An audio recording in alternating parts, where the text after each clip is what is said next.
Tucker Carlson did quite a sneaky segment here. It's about the war in Afghanistan, and really at its core, it's very deceptive. He's going to say the things that sound reasonable about, hey, let's get out of Afghanistan, but take note of the guy he's talking to. It's this guy right here. Now, many of you might already know what's up with this guy just from his face here. His name's Eric Prince. For those of you who don't know, I'm going to save his story until after this clip.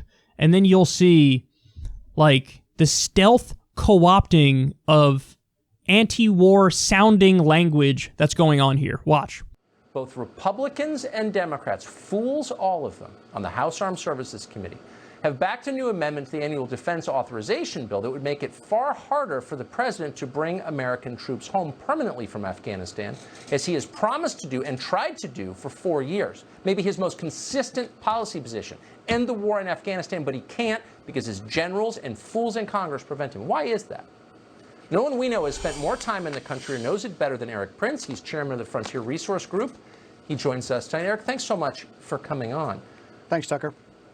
It seems like the president has been thwarted once again. I'm not even keeping count, but of the number of times he has tried to accelerate troop withdrawal and he's been stopped by permanent Washington. What's happening here? Look, he keeps going to the same people that give the same advice that it's a circular loop back for the same 19 years. We've gone through 32 troop rotations now. So there's no continuity and there really is no plan. All that Washington can resort to is spending more money and more troops. His first national security team actually wanted him to send 70,000 more troops to Afghanistan. He's been trying to go the other way. Sadly, the public advice I offered the president in 2017 still applies. There is a way to rationalize U.S. presence there.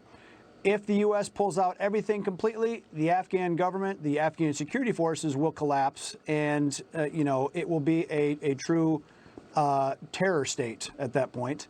However, letting veterans go back in, contract to the Afghan government, and provide them the essentials that they need at a fraction of the cost and a fraction of the numbers that are there now. Remember, you have about 4,500 U.S. troops there now, and you have about 25,000 contractors. Okay, for less than 6,000 contractors remaining, you can keep the Afghan government upright and effective the same way that the U.S. did with the Flying Tigers helping defeat Japan early in World War II. It's a way for the president to make good on his promise to end the U.S. war and not leave the Afghan government and the Afghan people hanging, which I think would satisfy everyone's goal. The problem is there's so much money that Congress appropriates to the Pentagon, and it gets washed through all the congressional campaign coffers, and it's a very unhealthy cycle. The more they keep troops there, when you have the generals going on to the boards of the largest defense contractors in the country, the cycle continues. So you floated this idea some years ago. You floated it on this show, and uniformed officers in the Pentagon said about trashing you and your reputation. Some of them, as you just noted, including the chairman of the Joint Chiefs of Staff, went to take a seat on the board of Lockheed, a defense contractor. Why do we allow that in this country? Why did generals get to move from the Pentagon to defense contracting? That is a law matter. That's not a matter of opinion. But that's just what happens in Washington. And many of the same generals or the congressional staff go to work for defense contractors, and it keeps a very unhealthy cycle. Look, if you are one of those parents of one of the 4,500 that are still in Afghanistan, barely holding the line, kind of a mobile target. The other thing is, if you have 4,500 troops in country, less than 10% of those actually leave the wire, go outside the base to do anything.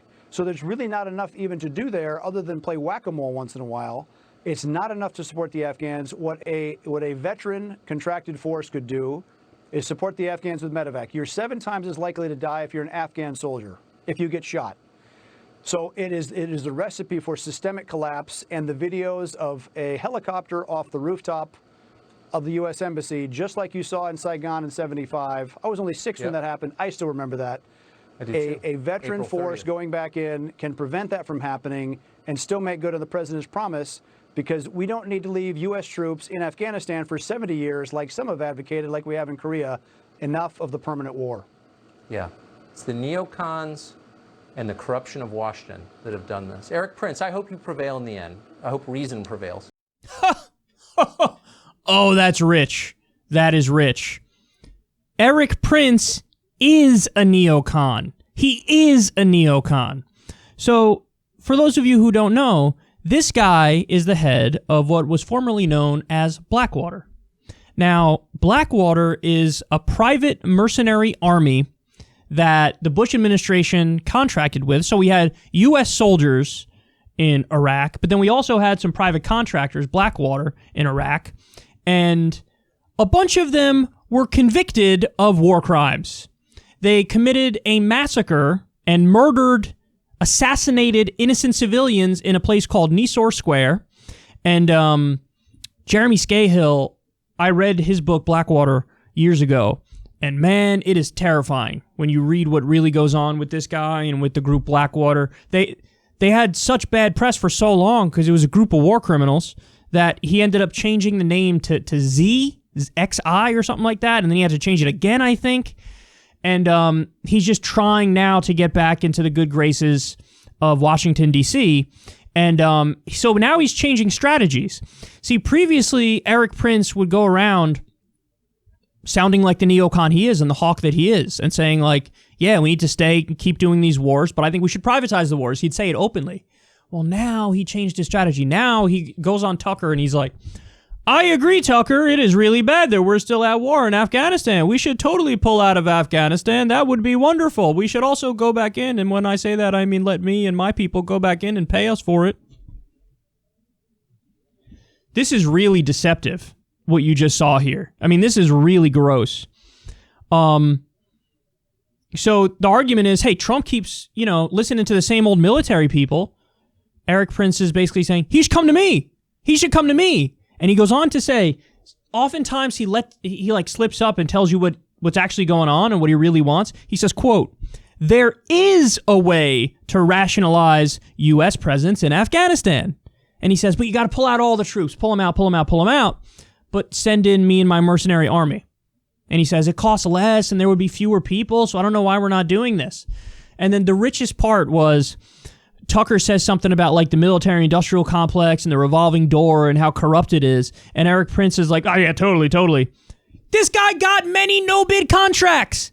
He is the military-industrial complex. He's part of that military-industrial complex. It's just that Blackwater's not being used right now. So he's like switching up his strategy and pretending to be like anti-war, even though he's advocating staying in Afghanistan with a mercenary army, which is even worse. Because in many ways, they're outside of the realm of international law. I mean, that doesn't matter because the U.S. ignores international law either way. But, and the other part is, and Jeremy Scahill, again, lays this out in his book, it is disturbing connections to extreme fundamentalist Christianity as well as part of Blackwater. So you want to go into Muslim countries with a Christian fundamentalist army, a private mercenary for-profit army, and you think that's totally fine, and there's no problem with that whatsoever. And that taxpayer should pay him for this.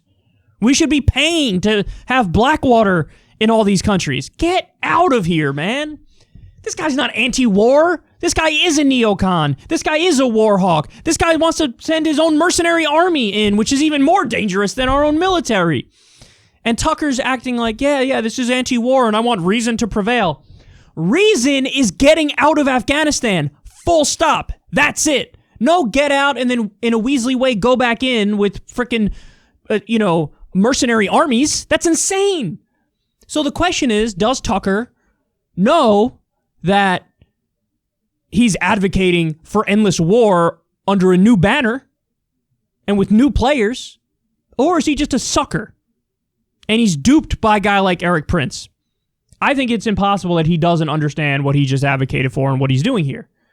Because this is not anti-war. This is not anti-war. It's just not. It's not anti-war. To pull out U.S. troops but send our own mercenary army in there, funded by U.S. taxpayers, how is that anti-war? Anti-war is getting out, full stop. Not getting out and getting back in with private companies.